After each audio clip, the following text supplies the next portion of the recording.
All right. Good morning to those of you on the East Coast. Good morning also to those of you on the West Coast. I'm your host, Brandon Troy, host and co-creator of Movers and Shakers Unlimited. Thanks so much for joining us, as I said, this morning or wherever you're watching from. And as you well know, if you have been, taking a look at the promos that we have going, that this weekend we have a Comic-Con at home happening yet again for the second year in a row. And we will be doing the show in lieu of that, SDCC Peeps. So if you guys recall, SDCC Peeps is the purpose of it is to commemorate those relationships and those friendships that you develop over the course of doing Comic-Con, over the years. And I always say that over those years, you develop a whole other family, a con family, if you will, in that time. So, all these folks that I've had in each of these episodes, I am fortunate, to call friends and I consider very much, family. We hang out all the time, when we have opportunities to, especially here at San Diego Comic-Con each year. So with that out of the way, I'd like to introduce each of the guests that we have for this episode. First up, she provides her movie critic talents to RogerEbert.com. It is my pleasure to welcome back Nell Minow. Let me bring her on. Hello, Nell. How you doing? I am doing great. It's always wonderful to talk about Comic-Con with you. Absolutely, absolutely. So, and I want to introduce my next guest as well. She not only provides her talents as a critic, but also she oversees art and insights. So I want to bring back or say welcome back Leslie Combemale. Let me bring her on. Hey, Les, how you doing? Hello, I am good. Thank you. Thanks for having me. Absolutely, absolutely. So, first off, guys, as I've spoken with each of the guests every episode thus far, one thing that I wanted to touch on is how you guys been. I mean, it's been a year and a half, and so much has happened in that time. So, just to start off, just to check in, how have you guys been doing? Whoever like to go first. I have to say, in my own little bubble in my house, I've been doing fine, and my family has been doing fine. But I'm very happy to be slowly getting back into the world again. For sure. Les? As some people know, I own an art gallery. I'm sitting in it right now. And so most of the time when everyone else was in a bubble, I was out in retail. And it's a singular experience. I will just say that. I have wonderful clients. My clients are wonderful, but It was certainly interesting to have the number of people who were either, political about being vaccinated or not being vaccinated, wanting to bring 7 of their closest friends last June or July in 2020 into my gallery to just hang out for an hour and a half. So it's been weird. And then I've done 2 Women Rocking Hollywood panels, one last year and one coming today at 11 Pacific, 2 o'clock Eastern, called Women Rocking Hollywood. And last year I did one for WonderCon and one for Comic-Con. And this year I just did the one for Comic-Con, and it's not the same. I mean, I'm so honored that the people are willing and interested in taking part and talking to us about, it's female filmmakers and women in film talking about what they do. But it's also, I'm always sad because like last year, I was going to have Gina Prince Bythewood. And as it happened, I had gotten, as Nell knows as well, because I was hooking Nell up too, we got rooms at the Marriott right next to Comic-Con.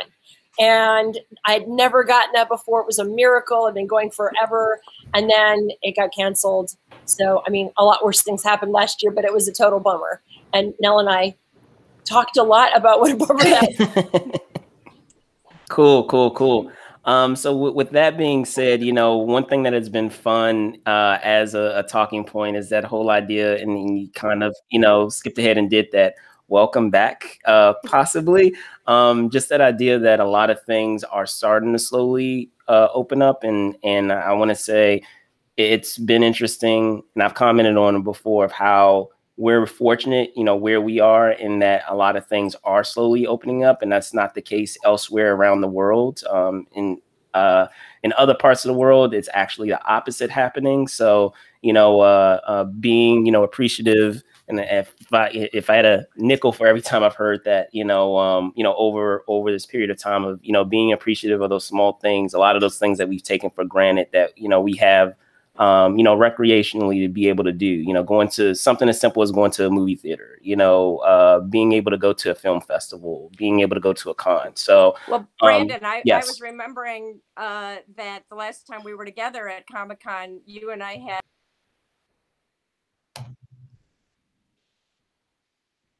had taken a bar and completely remade it to look like the set of the new series about Batman's butler, Alfred. And for sure. It was really a magical experience, and the actor from the show was there, so it really was as true to life as it could possibly be.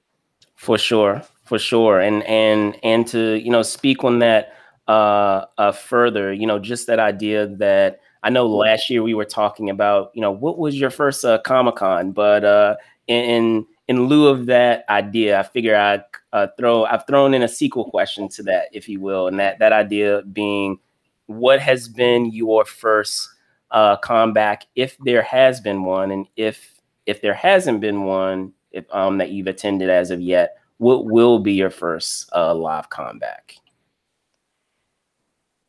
I think my first live comeback will be Comic-Con next year, San Diego Comic-Con next year. I'll be going to my first film festival since the pandemic in September, Ebert Fest, which is of course it used to be Roger Ebert's Overlooked Film Festival, but probably will wait until next year to go to San Diego Comic-Con again. Gotcha. Les? Well, I would say definitely the first thing I'm doing is Comic-Con next year in terms of cons, but I'm sort of in it anyway because of doing Comic-Con at home. Sure. So it's a completely different experience, but I mean, I want to say that it's still a con. It's not the same, but knowing the people who are the organizers of Comic-Con, and I've known them a long time, and they know me now, which is miraculous, but I know those people, and I know how hard they work, and I know how disappointing it is for them, you know, when they can't have there's such a joy. A lot of people, it's the only thing they do every year that they look forward to. And, you know, the fact that last year, which, you know, it was fits and starts, it wasn't perfect by any means. And it was kind of, you know, in some respects, scotch taped together. But this year, it does feel like they've got themselves a little more organized in terms of having, you know, merchandise that they're actually able to promote, and that people are putting releases out. You know, Mondo has special stuff, and I think I haven't checked on the Funko Pop, but I'm sure they do. And a lot of other places have special things. And then I saw Chuck Jones Gallery has Willie Ito, who's a close friend of mine, doing a panel of sorts. Yeah. I think it's today or maybe it's tomorrow, but you know, being able as an art gallery, because they, I'm sure, have a huge percentage of their sales at Comic-Con every year since they're in San Diego, to be able to plan something so that they're actually representing the artists, that all these artists have lost so much money by not being there. So I like to think that this is kind of coming back. It's not a physical con, but it's so much better than it was last year that I'm really imagining that this is my comeback, that coming to this now, even though I don't get to see all my friends and hang out and spend the night outside.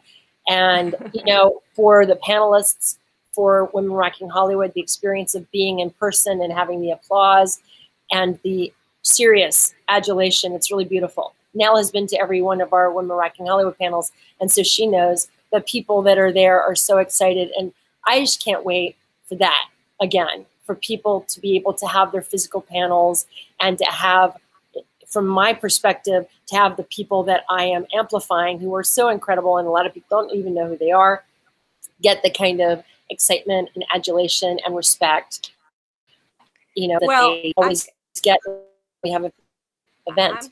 I'm gonna give a little bit of a glass half empty response to that. Leslie's panels are wonderful. I am still kind of, enriched by the last in live panel that she had. And particularly I've been thinking about it a lot lately because I talked to Liesl Tommy afterward about Respect, which is finally coming out.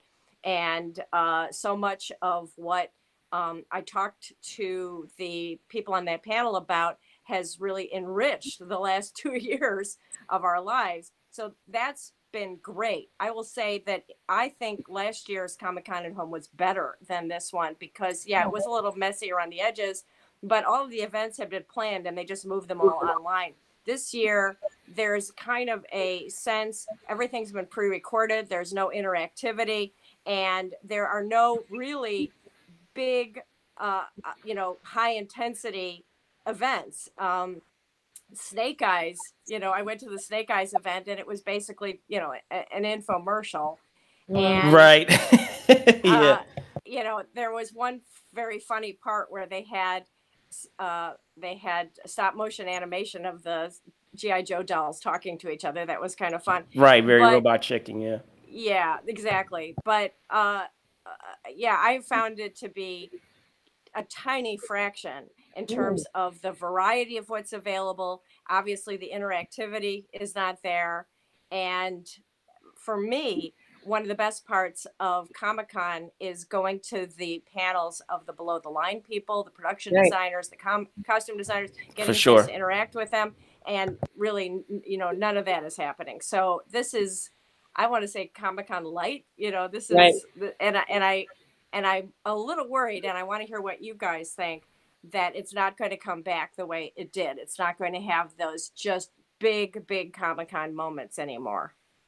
I hope that's not true. I mean, I will say this about, I agree with, I didn't have the perspective that you had, but I had one really clear thing that I think you guys can relate to. When last year and any other time we're doing it, you have a way where you're connecting with you see all the other people who are going to be at the same panel, and you sign up. And there's like a different kind of platform that you go onto, and then you can see 300 people have signed up for the panel as someone who's doing a panel. Or, last year, I guess it was the year before last when Liesl and those folks were on that panel. First off, we had 4 times as many people that signed up for it that actually could get into the panel.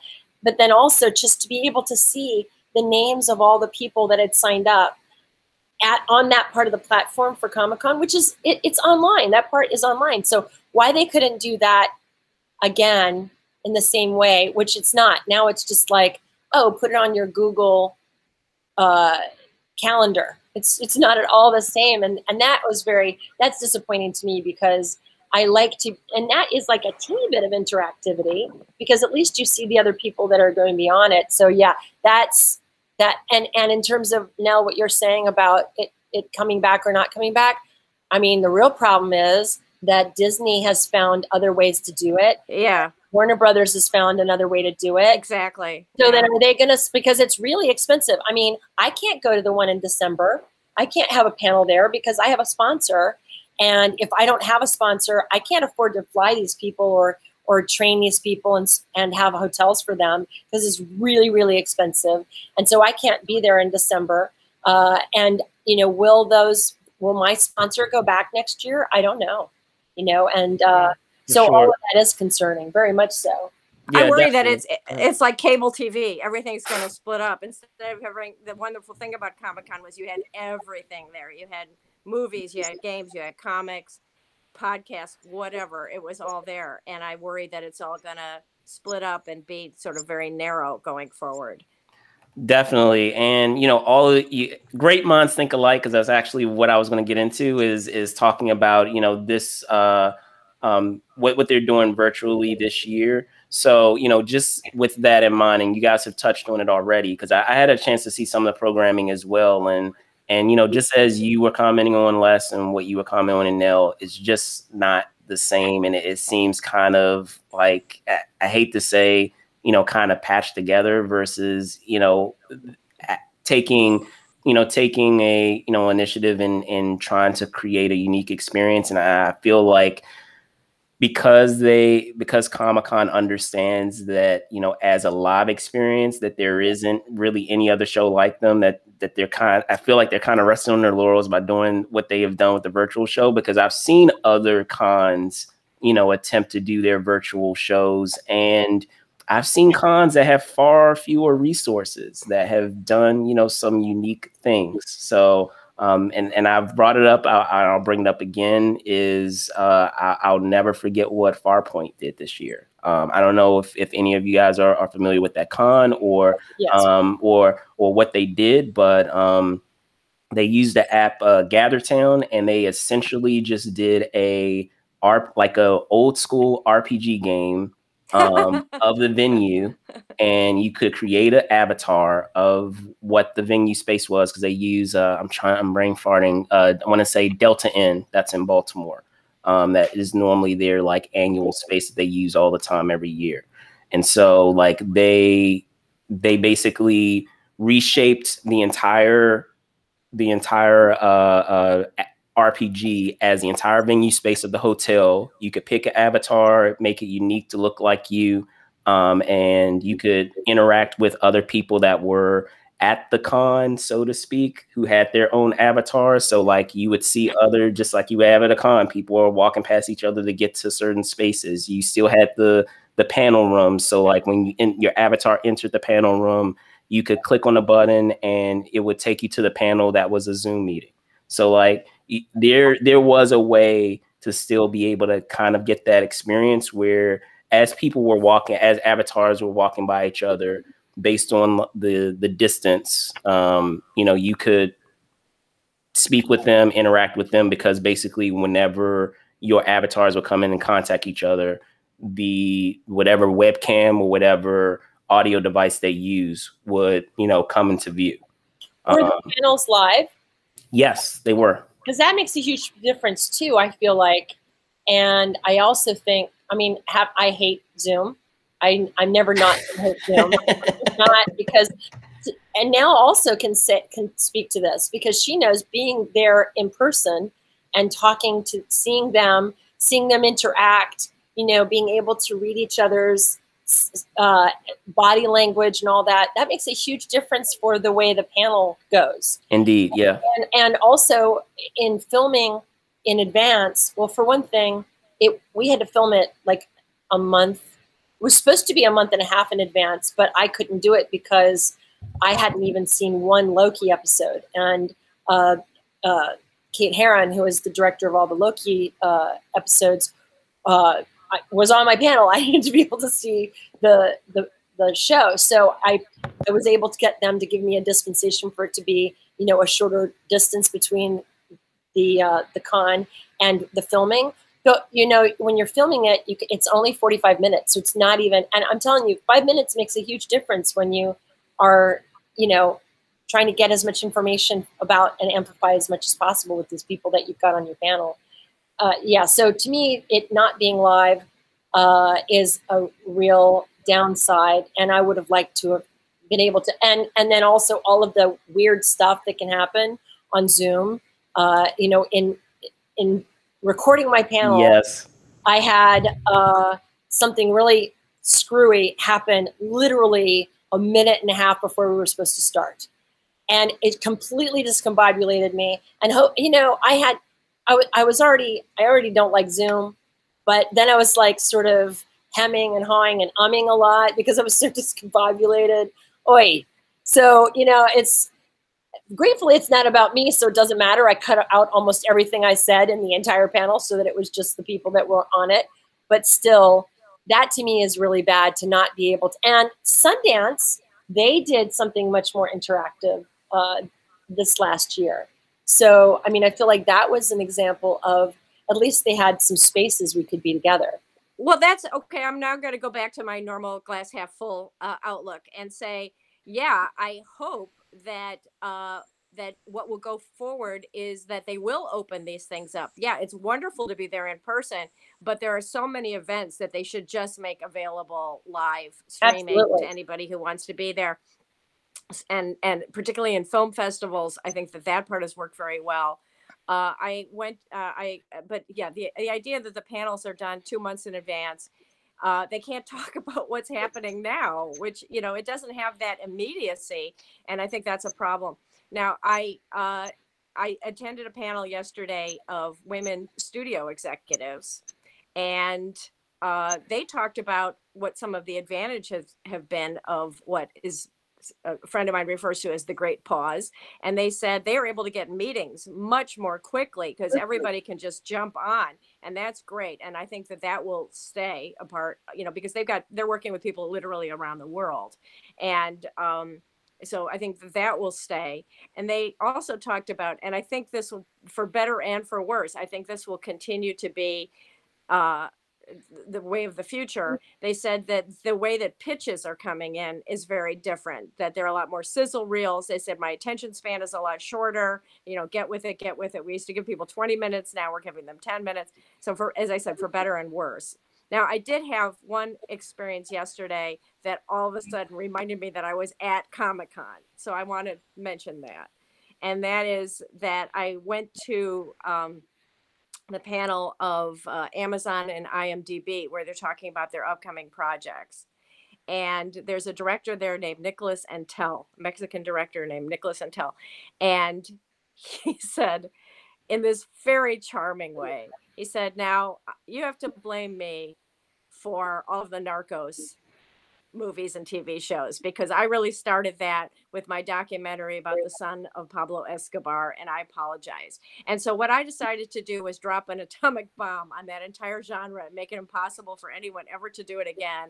And that is why I came up with my new project, SOZ, Soldiers or Zombies. So it's drug dealers and zombies. And I said, now that is the essence of Comic-Con right there. Absolutely. For sure. And it's always been interesting this weekend, and just that idea of certain trends that I've seen just with others that will be a part of this show, and just that idea. There are other cons that are going on. For those of you out there, I mean, we have Gym Con happening this weekend, so there are a lot of friends that are a part of that, whether as an attendee, as a guest, what have you. So the Richmond Comic-Con is this weekend too, I think. Yes. Yeah. That VA one. Yes. So, I mean, there are other shows that are happening. So one thing that was fascinating, and I'm brain farting on which show from yesterday we had talked about this, is typically, it's not unheard of that many cons, as looking to their contemporaries, try to space out when they want to do their cons, so that way they're not like stepping on top of each other. But because of the circumstances, obviously, which is what we've seen in a lot of our TV and a lot of our film, it's kind of been, all bets are off, and everyone is just trying to, because they lost a great deal of revenue, more than likely, of not having, their show in their normal capacity, are putting their shows wherever they can just to kind of recoup any costs of what was lost over the past year and a half. So that part of it has been very interesting, where you have, it's not probably for the rest of this year, it won't be unheard of to have a weekend that has like 4 cons or 5 cons, when normally you may, if you're lucky, have 2 cons, in a given month, or 3 cons in a given month. But now they're going to all be stacked on top of each other in a given weekend or a given week. So that part of it has been interesting. And to speak to what you were talking about, less of, and I guess this would be a good time to switch gears to talking about what Comic-Con is doing of splitting their shows and having, their normal virtual show, but also having a live show, and having it in November, like close to Thanksgiving, which I don't know how that's going to work. But, what are your thoughts on that in terms of trying to, I feel like I have an idea of why they're doing it, of trying to slowly rev things back up without having to do a full show all at once again. But at least the timing of having it at that time and how that would work for either of you. Whoever, like, it's like so much to say, right? Like, where to start? I think you said it very well. It's a strange time to have it. People are already traveling in November, and I don't think that they want to make a second trip. I think it's going to be very localized. And furthermore, I don't want to sound like a snob, but summer is a good time to have San Diego Comic-Con because that's the time of blockbusters and superheroes in the year. What kind of advanced movies are they going to have? The Oscar bait? Are we going to have people with English accents there talking about, the Renaissance or something? It's not as con friendly. The material that is coming out in the next couple of months after November is not as con friendly. So I appreciate that they are trying to take baby steps back. And I hope they have some splashy, wonderful headline making events. But I think it will be a small step back. For sure. I wonder too, and this is kind of connecting both the idea of the two cons and the one in at Thanksgiving and the coming back and making something, bringing it back and bringing back the attendees and the people that have the big panels and all of that. I mean, in the glass half full variety of things, I would just wonder and hope, because, I have a lot of friends that have tried to have booths at Comic-Con, which I've done and I would never do again because it's in a window. It's really hard. But this will probably, if things don't come back the way they did, this will open up the opportunity for a lot of smaller, like comic book places and new ventures and kind of smaller companies to be able to have space on the floor, on the convention hall floor, and then also maybe it will offer more opportunity for female filmmakers who are doing smaller action. And I mean next year, not Thanksgiving. I've got nothing to. Good luck is all I can say. But I'm just hoping, in terms of thinking positive, that it'll be a restart in a way that will kind of bring it back to what the convention was like, maybe like 15 years ago, where there was more representation of a wider variety of smaller properties, smaller companies. 15 years ago, you could go online 3 months ahead of time and buy a ticket, which is now insane. So that it would be nice to return to that. By the way, I have a trivia question. That is not gonna. I remember my first con. I bought my ticket in June, and now this was what 12 years ago. Yeah, able me to too. Still buy it. Yeah, that was around the time that I started, 2009, and same year. And I was by 2000. the way, trivia question for you. I just looked up before our call this morning. What was the ticket price for the first San Diego Comic-Con in 1970? Oh, in 1970. It was $3.50. Nice. Wow. Wow. We never bought a ticket. With 300 attendees. Jack Kirby was there. So, I think that that what you said is right. It would be great to have more inclusivity, and I think that's possible if it's a smaller con. I remember that in the documentary about Comic-Con, there was this very wistful moment where the guy who was the big comic book purveyor said, you can't even get a loading dock anymore because Steven Spielberg has it reserved for the whole day. And that, is kind of a wistful remark. And I would love to see the balance going back to what gave Comic-Con its name. Yeah, because like Bud Plant, I think they pulled out like 2 years ago. And I would love to see that, which people who were longtime fans of the con were just, I mean, it's such a fixture. And and I always would buy books there. And so, and there are a lot of comic book dealers that pulled out in the last few years. So it would be really nice if they could actually get some space again and have it not, and maybe make the money, make it a little bit less money to have a space on the exhibit floor. I don't know. That'd be nice too. That would be nice. I want to talk about something else that really came home to me very powerfully in the events that I attended yesterday. And it really does hark back to my very first con. And I remember the second con that I went to was in 2010.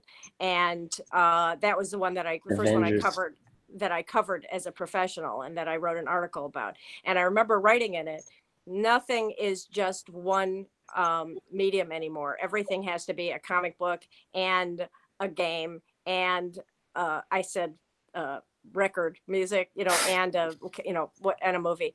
And that really is 10 times more, 100 times more now, as I listen to the studio executives talk about the cross-pollination of how they're looking for what they call IP, and the rest of us call content, material, stories. I think we call them stories, but they all call them IP, and which stands for intellectual property, of course. And they say, they look at graphic novels, they look at comic books, they try to make those into movies, they take to make movies into comic books, podcasts, virtual reality, tabletop games, Funko Pop. Very, very important. Everybody mentions Funko Pop, and everything has to be cross media, and that came across really powerfully to me yesterday.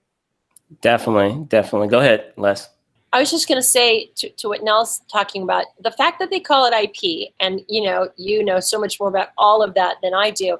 But as an art gallery owner and as somebody that knows a lot of artists that have worked with the studios or on their own properties that have become a big deal or got purchased by a studio, the whole idea of IP and the fact that they now own the entire concept of whatever it is, all of these artists get to the point where, and like in my gallery, I think Nell and I have talked about this before, there are artists that they're not allowed to ever paint anything that they would normally be doing when they're working, their day job working for the studio. So if they work on Star Wars, they can't paint a Star Wars piece of art. They would get fired and never get hired again. Whereas there's all of these people that are doing Star Wars that are not allowed to do, they're not. So there's this whole weird thing of, why are they wanting to take something and have complete ownership of it to such a degree that they make every dime from it, instead of artists that are the creators of the content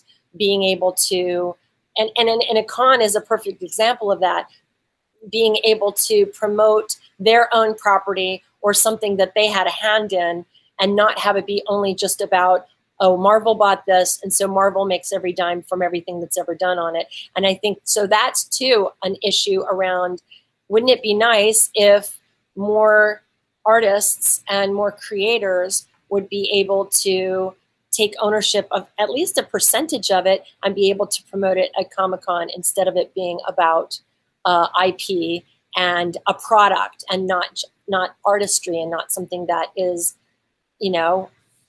a group of people that are artists that invented and created it. For sure. Yeah. And with that being said, guys, because go ahead. Absolutely. And so I have very mixed feelings about this multi-platform approach. Going back to our mentioning earlier, the Alfred series. I mean, how many more Batman characters do we have to see a series about? Are we going to have a series about the construction of the Batcave and the mechanic who works on the Batmobile? Oh man.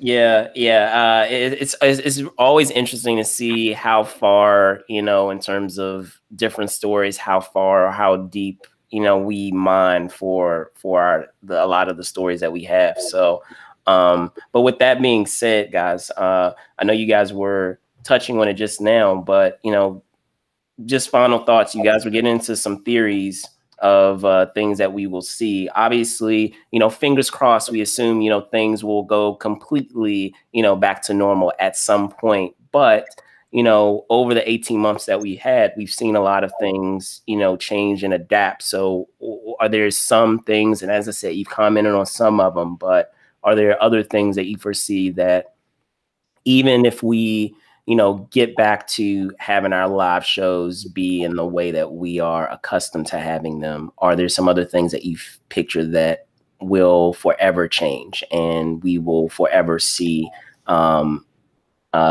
never be the same in terms of how these shows are executed? I think that that film festivals are much more amenable to opening up, because you can watch a movie. You don't have to really, it's nice to watch a movie with an audience, but you don't really have to be there to watch the movie and then have a panel discussion afterward with the filmmakers. So I think we'll see a lot more of that on the film festival side. I do worry about sort of the splintering of Comic-Con. The good and the bad of Comic-Con is that it's everything. Yes. And everybody. And yes. I love that part of it, and I don't want to let that go. There will always be cons like Richmond, or I think it's Baltimore, which is strictly comics only, and that's great. But I love the idea that you have, they used to call them the Mickey Mouse Club, anything can happen day at Comic-Con, and you've got Klingons walking by you, and you've got anime characters walking by you, and so I really, really look forward to that personal in-person experience next year, and I hope it doesn't change too much. For sure. Les? I think, normally I am a glass half full, but I think it's changed forever. I think it can be better. It can be better than it was before. I mean, it can be more inclusive. It can offer... Thinking of Wonder Woman villain, you can be better. It can be better. Exactly. Yeah. or $9 Man. So because that's a better comparison to the pandemic and near-death experience.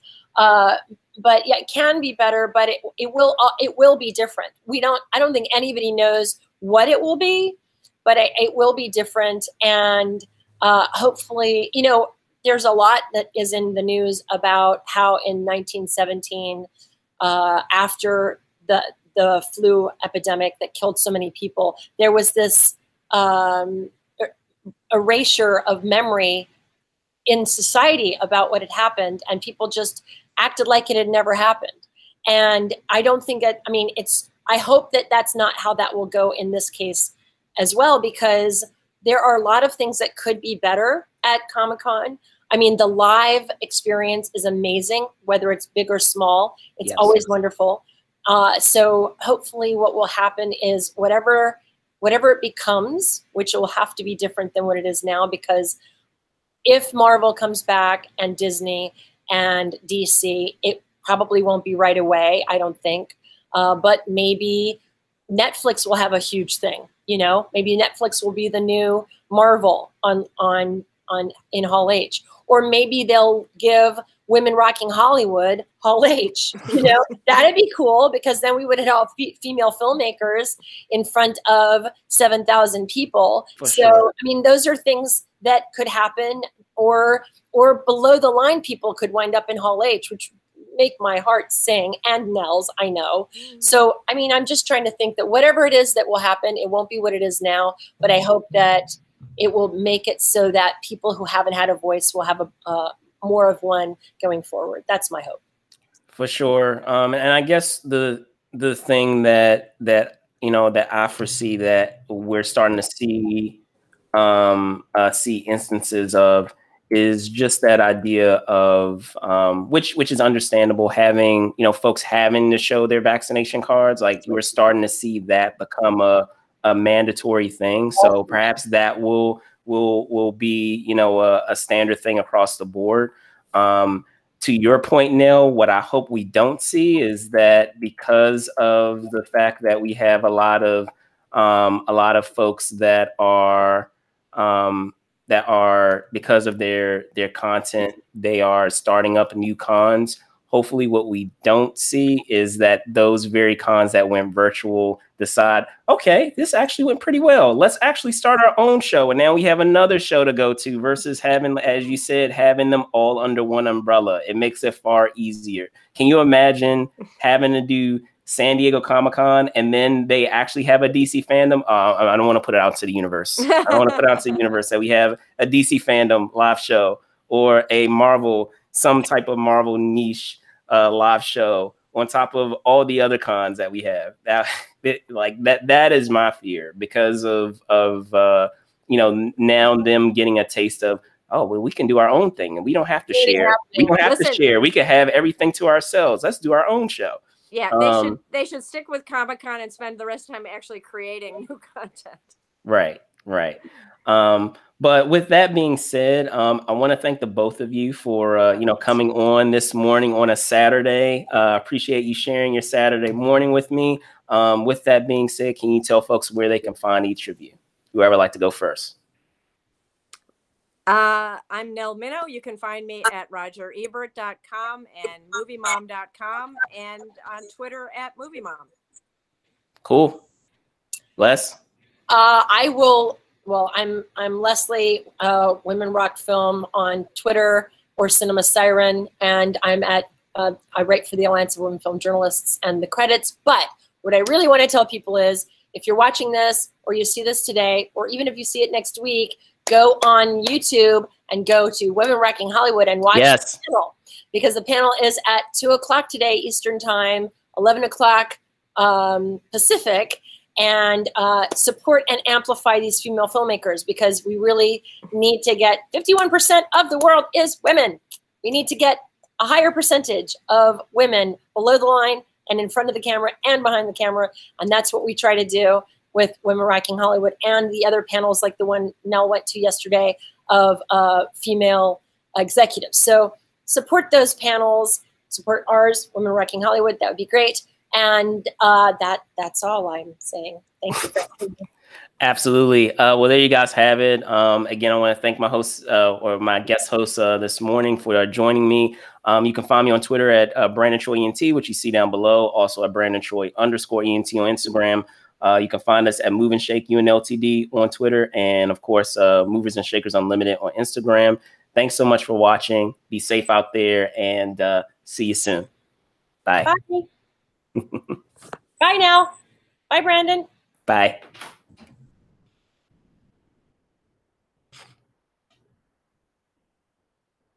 Still going?